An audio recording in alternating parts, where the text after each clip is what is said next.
Guys, welcome to another episode of game ஓவரா.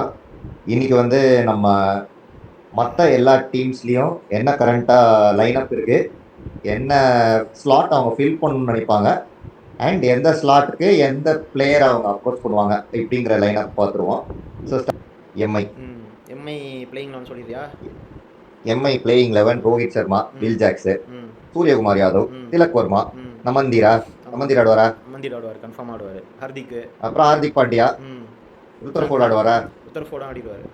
ஓப்பனிங்ல வந்து ஜார்ஜுக்கு பதிலாக ரிக்கல்டன் ஆடுவார். அப்படி இல்லைன்னா ரயன் ரிக்கல்டன் ஆடுவாரா? அது எனக்கு தெரிஞ்சு ஒரு புதுசா அவனுங்க பிக் பண்ணிட்டு, ஏன்னா எனக்கு என்னமோ எப்பவுமே செர்பென்ட் ருத்தர்ஃபோர்ட் அவ்வளோ இம்ப்ரெசிவான பிளேயரா தோணுது இல்லை. இந்த ஐபிஎல்ல மட்டும்தானே 14 மேட்ச் ஆனாரு. மீதி எல்லா ஐபிஎல்லையும் பேருக்கு 2 மேட்ச் கொடுப்பானுங்க.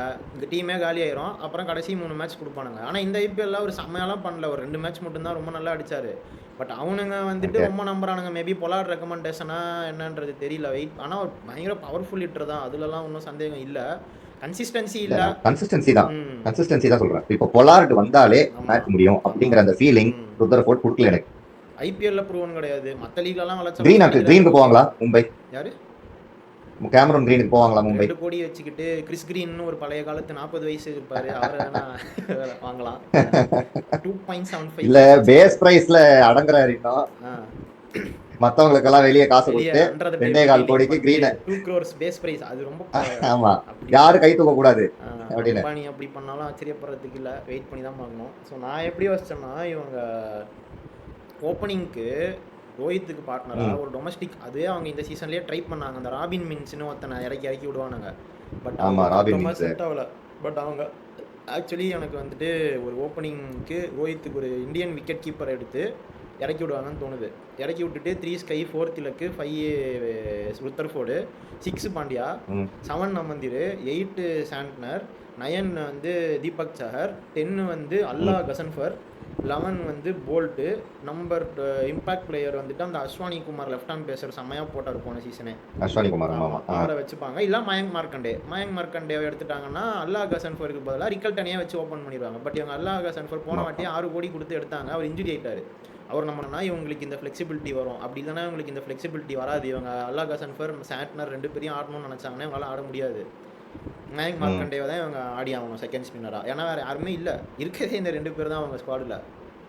ஆமாம், அதனால் எப்படி பண்ணுறாங்கன்றது பார்க்கணும். இப்போ first priority Indian wicket keeper opener அப்படின்னு மார்க்கெட்டில் எவனுமே இல்லை. தெரிஞ்ச ஃபேஸ் நான் சொல்கிறது. அன்னோன் ஃபேஸ் வந்துட்டு இந்த ஹார்விக் தேசாய், உபேந்திர யாதவ், இந்த மாதிரி ஒரு இவங்க எப்பயுமே இந்த மாதிரி தானே கண்டுபிடிச்சி கூட்டின்னு வருவாங்க. ராபின் மின்ஸை மட்டும் யாருக்கு தெரியும் இதுக்கு முன்னாடி? இல்லை ராபின் மின்ஸையே ரெடி பண்ணி அனுப்பி ஓப்பனிங் அனுப்புறதுக்கும் வாய்ப்பு இருக்குது. விக்னேஷ் புத்தூரை ரிலீஸ் பண்ணிட்டாங்க. அவர் இப்போ ஸ்மார்ட்டில் செமையாக பர்ஃபார்ம் பண்ணிருக்காரு. அவர் ஒரு வருஷமாக இன்ஜுரி, 2026 தான் ரிகவரி ஆவார், மிடில் ஆஃப் 2026 தான் ரிகவரி ஆவாருன்னா சொல்லி ரிலீஸ் பண்ணானுங்க. அவர் பார்த்தா ஸ்மார்ட்டில் வந்து பயங்கரமாக பர்ஃபார்ம் பண்ணிக்கிட்டு இருக்காரு. ஸோ அவரையுமே அவங்க திரும்பி வாங்கினா கூட வாங்குறதுக்கு ட்ரை பண்ணுறதுக்கும் சான்ஸ் இருக்குது. போல்ட்டுக்கு ரீப்ளேஸ்மெண்ட் இல்லை. ஸோ போல்ட்டுக்கு பேஸ் ப்ரைஸில் யாராச்சும் ஒரு இந்த ஓட்நீல் பாட்மன் இந்த மாதிரி யாராச்சும் கிடைக்கிறாங்க அப்படின்னா வாங்கி போட்டுப்பாங்க.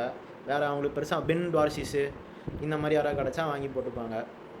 மற்றபடி அவங்களுக்கு வேறு பேக்கப்ஸ் தேவையில்லை. இந்தியங்களோட 2.25 கோடியை வச்சுக்கிட்டு அவனுங்களோட ஸ்கவுட்டிங் திறமையெல்லாம் எடுத்து வந்து ஒரு பிளேயர் ஐடென்டிஃபை பண்ணி எய்தர் டாப் ஆர்டர் இல்லைனா பேசர் எடுப்பாங்கன்னு சொல்கிறேன். கரெக்ட். ஓகே.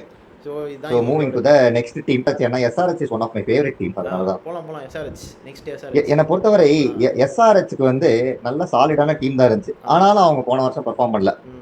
அது வந்து ஒரு பெரிய எனக்கு வருத்தத்தை தான் கொடுத்துச்சு. SRHக்கு நீ பார்த்தனா India's best T20 opener Abhishek Sharma, Australia's best T20 opener Travis Head, Mumbai இந்தியன்ஸ்க்கு முன்னாள் கன் பிளேயர் இசான் கிஷன், எல்லாமே இருந்துச்சு. அதே மாதிரி கமிந்து மெண்டிஸ்னு ஒருத்தர் இருக்காரு, அவரும் வந்து கன் பிளேயர் தான். அவர் ஆக்சுவலி ஸ்ரீலங்காக்கு நல்லா விளையாடுற ஆள் தான். இதெல்லாம் தாண்டி சவுத் ஆப்பிரிக்கன் லெஜெண்ட் இருக்காரு ஹென்ரிக் கிளாசன், பினிஷருக்கு. Indian great all rounder Nitish Kumar விட்டுட்டீங்க. ஓகே, இது வந்து அவர் T20ல கிரேட் கிடையாது. ஓகே, இந்த 5 பேர் வந்து எனக்கு தெரிஞ்சு கண்டிப்பா விளையாடணும். இவனுக்கு இந்த 5 பேர் எனக்கு தெரிஞ்சு இவங்களுக்கு கண்டிப்பா விளையாடணும். ஆமா, இந்த 5 பேருமே அபிஷேக் சர்மா, டிராவிஸ் ஹெட், இசான் கிஷன் கண்டிப்பா இந்த டாப் 3 இருக்கணும். ஹைன்ரிக் கிளாஸன் கண்டிப்பா வந்து 6 5 6 அதெல்லாம் ஆடி ஃபைவ்லேயே வந்துடணும், அவங்களுக்கு finish. ஃபைவ்லேயே வந்துடணும். 4 நிதிஷ் 5 ஆமா கிளாசன். இதுதான் 2024 டாப் 5. 4ல நிதிஷ் தான் ஆமா ஆடினாரு, 5ல கிளாசன் ஆடினார். 5 பேருமே கிளிக் ஆயிட்டாங்க. ஆனால் இந்த ஆமா எனக்கு சீசனில் இதுல நம்பர் 4 ம் ஸ்மரன் ரவிச்சந்திரன் ஒருத்தர் அவரையும் ஆடிட்டு இருக்காரு. ஆமாம் அவரையும் இவங்க கண்டிப்பாக ஆடுவாங்க. பிளேயிங் லெவனில் ஆமா கண்டிப்பாக ஆடிடுவாங்க. அதாவது போன வாட்டி ஆடணும். 6ல் அனிகேத்னு ஒருத்தர் ஆடினாங்க, அனிகேத் வர்மான்னு. அவர் 4-5 அனிகேத் வர்மா மேட்ச் செம்மையாக அடிச்சாரு. பட் ஆமா அன்ஃபார்ச்சுனேட்லி அவர் அவர் பெஞ்ச் bowling கூட போடுவார்ல. ஆகிறதுனால ஆல்ரவுண்டர் அவர். ஆனால் அவர் ஆமா பெஞ்ச் பண்ணாதான் நீ வந்து ஸ்மரன் ரவிச்சந்திரனை உள்ளே எடுக்க முடியும். ஏன்னா 2ல் ஒருத்தர் தான் உன்னால் உள்ளே எடுக்க முடியும். இல்லைன்னா நம்ம ம். என்கேஆர் தான் பெஞ்ச் பண்ணோம். எப்படி பண்ணுவாங்கன்னு வெயிட் பண்ணி தான் வாட்ச் பண்ணோம். பட் ஸ்மரன் ரவிச்சந்திரனை என்கேஆரை என்னை பொறுத்தவரை பெஞ்ச் பெஞ்ச் பண்ணிட்டு பண்ணிடலாம் வந்தான். அப்படிங்கிறியா? அவர் லோக்கல் ஆமா ஆளு, என்கேஆர் வந்து ஒரு மனோஜ் பெரிய பிக் ஹிட்டரும் கிடையாது, ஒரு கேம் சேஞ்சரும் கிடையாது என்னை ஆ பொறுத்தவரை. ஆமாம் T20ல அவர் டெஸ்ட் மேட்சுக்கு ஓகே நம்ம பெர்ஃபார்ம் பண்ணிட்டாரு, செஞ்சுரிலாம் அடிச்சு வந்தாரு. ஸ்டில் T20ல அந்த இம்பாக்ட் அவர் இன்னும் கிரியேட் பண்ணலன்னு தான் நான் ஃபீல் பண்றேன். 2024ல் ஒரு 4 மேட்ச் நல்லா ஸ்டார்ட் பண்ணார். அதோட ஃபேட் அவுட் ஆனார். அதுக்கப்புறமா பெருசாக ஒன்றும் பண்ணல. பட் அவனை லோக்கல் கனெக்ஷன், ஆந்திரா பிளேயர் அப்படி இப்படின்னு எடுப்பாங்களா இல்லை எப்படி எடுப்பாங்கன்னு பார்க்கணும். ஸோ அனிகேத் நிதிஷ் ஸ்லாஷ் ஸ்மரன் வச்சுக்கலாம். கீழே அனிகேத்தே போட்டுக்கலாம், ஏன்னா ஒரு ஆல்ரவுண்டர். 6ல் 7ல் வந்துட்டு எய்தர் பிரைடன் கார்ஸு இல்லைனா Kamindu Mendis. Spin Cummins number 8 ஆமாம், நம்பர் 8 பேட் கமின்ஸு. நம்பர் 9 வந்துட்டு ஹர்ஷ் ஹர்ஷல் டூபே பட்டேல் இருக்காரு. அவரையுமே வந்துட்டு இப்போதைக்கு நான் போடுறேன். அவர் ஸ்பின் போலிங் ஆல்ரவுண்டர் தான் அவரும். நான் என்ன பொறுத்தவரை ஹர்ஷ் டூபே ஸ்லாஷ் அனிகேத் ஸ்லாஷ் ஸ்மரன். ஆமாம் அப்படி போட்டுக்கலாம். 3 பேர்ல யாராவது ஒருத்தர் ஆடினா போதும். ஆமாம். ஸோ அப்படி அதுக்கு கீழே வந்தோன்னா நம்ம அர்சல், உன்னத்கட்டு, சாமியையும் அனுப்பி வச்சிட்டாங்க. ஸோ இவங்க வந்துட்டு இவங்களுக்கு இப்போது நான் வந்து ஜெயதேவ் உனக்கட்டும் ஹர்ஷல் பட்டேலும் 11 10 and 11. ஆமாம் கரெக்டு. 12 அப்போ நம்பர் 9 இல்ல 9ல் தான் வந்துட்டு ரவி பிஷ்னாய். பைடன் காசு வரா இப்பயே எழுதிரு, ரவி பிஷ்னாய் தான் வாங்குவாங்க. அப்படியா? ஏன்னா 25 கோடி இருக்கு, ஸ்பின்னரே இல்லை. ஆமா வெறும் அவங்க ஸ்பின்னர் ஹர்ஷ் டூபேவும் அனிகேத் வர்மாவும் பேட்டிங் ஆல்ரவுண்டர். அவங்க ஸ்பின்னு போடுவாங்க. அவனை நான் மெயின் ஸ்பின்னராக வச்சுக்கிட்டு ஒரு டோர்னமெண்ட்டுக்குள்ளே போகிறேன் அப்படின்னு நீ போனனால தான் போன வாட்டியே சம்மடி வாங்கினாங்க. ராகுல் சகரை வச்சுக்கிட்டு போனாங்க போன வாட்டி, அவனை அடிச்சு தும்சம் பண்ணி அமிச்சிட்டாங்க. அதனால இந்த வாட்டி ரிலீஸ் பண்ணிட்டாங்க. ரவி பிஷ்னாய் தான் அவங்க வாங்குவாங்க, வேற ஆப்ஷன். ரவி பிஷ்னாய் ஆக்ஷன்ல இருக்காருங்கிறதையே என்னால அக்செப்ட் பண்ணிக்க முடியல. 10 கோடி அவரை மாதிரியான ஒரு பிளேயரை எவன் ரிலீஸ் 10 பண்ணுவான்? கோடிக்கு நல்ல வேல்யூ தான்டா. திக்வேஷ் நல்லா போட்டாரு தான். அதான் அதுக்குன்னு நீ வந்துட்டு இவனை வெளியே அமிச்சிட்டே இப்போ SRH தொக்க கொத்திட்டு போயிடுவான். 25 கோடிக்கு போவான். அவனுக்கு தேவையே ஒரு இன்னைக்கு இந்தியால இருக்கிற பெஸ்ட் ஸ்பின்னர்ஸ்ல ஒன்னு வந்து நம்ம ரவி பிஷ்னாய், இன்னொன்னு வருண். ஆமா, இந்த top spinners. Okay Chahal, Kuldeep இதெல்லாம் ஓகே. இருந்தாலும் முத்து படத்துல தலைவர் ஏமாத்தி கையெழுத்து வாங்குற மாதிரி கோயங்காக்கில் வந்துட்டு போதையில இருக்கும்போது ஏதாவது ஏமாத்தி கையெழுத்து வாங்கிட்டானுங்களான்னு தெரியல. மட்டமான ரிலீஸ் தான் அது. திடீர்னு மேட்ச் வந்துட்டு எங்கடா பிஷ்னாய் அவர் ரிலீஸ் பண்ணி அப்படின்ற மாதிரி தான் இருக்கும்னு நினைக்கிறேன். ஸோ பிஷ்னாய் வந்துட்டு நம்பர் அதுக்கு வேற வந்து கேப்டன் கத்திக்கிட்டு இருப்பாரு, அவர் வேற வேலை கிடையாது. ரிலீஸ் பண்ணீங்க அப்படின்ட்டு அதான் பிஷ்னாய் உள்ள வந்துருவாரு. 10-11ல் நம்ம பர்பிள் பட்டேல், உன்னத்கட்டு.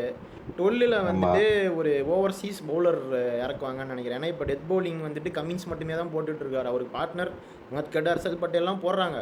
பட் அது எப்படி ஒர்க் அவுட் ஆகும் அப்படின்னு பார்க்கணுன்னா, நீ ஹெட்டு கிளாசன் கமின்ஸு நீ ஒன்று ஆல்ரவுண்டர் கார்ஸுக்கும் மெண்டிஸுக்கும் வச்சுக்கிட்டு ஆல்டர்னேட் பண்ணி ஆடிக்கலாம்.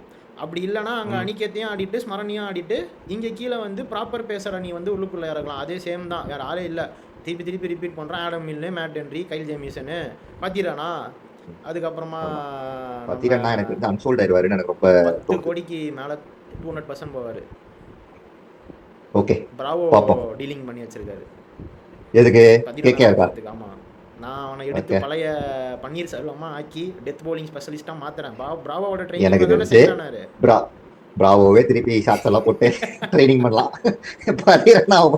அவன் பதிரண்ணா நல்லா தான் போடுவான், என்ன ஒரு 10 வயது போடுவான். மாற்றினதுக்கு அப்புறமா தான் பிரச்சனையா இருக்கு. அந்த ஒன்று அவனை புது ஆக்ஷனில் நல்லா ட்ரெயின் பண்ணி கொண்டு வரணும். இல்லைனா நீ பழைய ஆக்ஷனுக்கே போ, இன்ஜுரி ஆனால் பார்த்துக்கலாம் அப்படின்னு ஒன்று. அப்படி நீ அவனை ஃபிட்னஸ் கொண்டு வரணும். இது 2 தான் ஆப்ஷன், வேறு ஆப்ஷன். ஜீஷன் அன்சாரி ஆடுவாரா? ஜீஷன் அன்சாரி ஆக்சுவலி போன வாட்டி நல்லா தான் பண்ணார். பட் இவங்க பிஷ்னாய் எடுத்துட்டாங்கன்னா அவர் ஆடுறதுக்கு கஷ்டம். ஸோ இந்த மாதிரி தான் ஆப்ஷன்ஸ் இருக்குது. பிஷ்னாய் எடுத்துட்டாங்கன்னா கண்டிப்பாக கொஞ்சம் ஸ்ட்ராங் ஆயிரும். டெத் பவுலிங் கொஞ்சம் கன்சர்ன் இருக்குது. மேபி ஓவர்சீஸ் பேஸில் எடுக்கிறாங்களா இல்லை இதே காம்பினேஷன் வச்சே ஓட்டிக்கலாம், கம்மிங்ஸ் உன்னத்கட் ஹர்ஷல் வச்சே முடிச்சுக்கலான்னு பார்க்குறாங்களான்றது பார்க்கணும். பட் டாப் 5 பர்ஃபார்ம் பண்ணாங்கன்னா டாப் 5ல் முடிப்பாங்க. 4th பிளேஸ் 5th பிளேஸ்க்கு வர முடியும். ஏன்னா டாப் 3 வந்துட்டு உனக்கு PBKS, MI, RCBயை தாண்டி வேறு யாரும் வர முடியுமான்னு எனக்கு தோணலை. 4th பிளேஸுக்கு தான் இங்கே போட்டி. அது CSK, SRH, DC இவங்கெல்லாம் வந்துட்டு சண்டை போட்டு யாராவது 4th பிளேஸ் வருவாங்க. அன்லஸ் இந்த டாப் 3ல ரொம்ப மட்டமாக ஆட்டாங்க. இப்போ எம்ஐஏ பார்த்தோன்னா பாதி சீசன் வரைக்கும் மட்டமாக தான் ஆடிட்டு இருந்தான். அதுக்கப்புறமா தான் வந்துட்டு கம்பேக் கொடுத்தான். ஸோ நம்ம வந்து ஆன் அது பேப்பர் அவனுக்கு வழக்கம் தான் அது. நம்ம ஆன் பேப்பர் சொல்கிறோம், எஸ்ஆர்ஹெச் இந்த மாதிரி தான் போவாங்க, வெயிட் பண்ணி பார்க்கணும். ஸோ நெக்ஸ்ட்டு ஜிடி போயிடலாமா? ஓகே. ஜிடி பார்த்தோன்னா அகெயின் பிளேயிங் 11 செட்டு, கில்லு, சாயி, பட்லரு, அதுக்கப்புறம் இப்போ நம்பர் 4 சுந்தர் ஆட போகிறாரு, 5 கிளென் ஃபிலிப்ஸ், ருத்தர்ஃபோர்ட கொடுத்துட்டாங்க, 6 7 ஷாருக் கான், ராகுல் Tewatia, 8 Sai Kishore, 9 Rashid Khan, 10 Rabada, 11 Siraj, impact sub Prasidh Krishna. இதுல இதுக்கு மேல பேசுறதுக்கே ஒண்ணும் இல்ல. ஆமா, இதுல இவனுங்க இதுக்கு மேல எடுத்தா என்ன, எடுக்கலன்னா என்ன? இவங்களுக்கு என்ன ஒண்ணுன்னா, உனக்கு பட்லருக்கு பேக்கப்பே இல்லை. பட்லருக்கு ஏதாவது ஒன்று ஆச்சுன்னா மாட்டிப்பாங்க. ஏன்னா டாப் ஆர்டருக்கு பேக்கப் வச்சுருப்பாங்க. ஈவன் தோ அவங்க அன்னோன் குவான்டிட்டி தான், ஆனால் அனுஜ் ராவத் அப்படி இப்படின்னு சொல்லி ஒரு 3-4 பசங்களை எடுத்து வச்சுருக்காங்க. கில்லுக்கோ சாய் சுதர்ஷனுக்கோ இன்ஜுரி ஆச்சுன்னா ரீப்ளேஸ்மெண்ட் பண்ண பட்லருக்கு பேக்கப்பே இல்லை. ஸோ இவங்க ஃபஸ்ட்டு ப்ரையாரிட்டி பட்லருக்கு பேக்கப்பு. அதே பேர்ஸ்டோ, டாம் பேண்டனு, சீஃபர்ட்டு, அதுக்கப்புறம் இந்த ஆர்டர்லாம் யாராவது ஒருத்தரை எடுத்துருவாங்க, எடுத்து தான் ஆகணும். ஷாய் ஹோப் இவங்க சாப்பாட்டுக்கு தாங்கப்பா இந்த 4 பேர், வாட்டமாட்டுக்கு தாங்கப்பா இந்த 4 பேர். ஏன்னா இது எத்தனை வாட்டி சொல்லிட்டோம் இது. ஆமா, இவங்க ஆக்சுவலி ரொம்ப ஸ்மார்ட்டா தான் மச்சான் எப்பயுமே ப்ளே பண்ணுவாங்க. இவங்க ஷாய் ஹோப் எடுக்கிறதுக்கு பெரிய சான்ஸ் இருக்கு. ஏன்னா கம்மியான காசு. அதே மாதிரி இவங்க டீமுக்கு அவன் செட் ஆவற ஒரு பேட்டர். ஆமா, நீ பார்த்தனா கில்லு, சாய் சுதர்ஷன் மாதிரியான பிளேயரே தான் ஷாய் ஹோப். ஆமா, அவங்க கிட்ட இருக்கிற காசுக்கு அந்த மாதிரி தான் யாராவது ஒருத்தர் கிடப்பாங்க. ஏன்னா 13 தான் வச்சிருக்காங்க.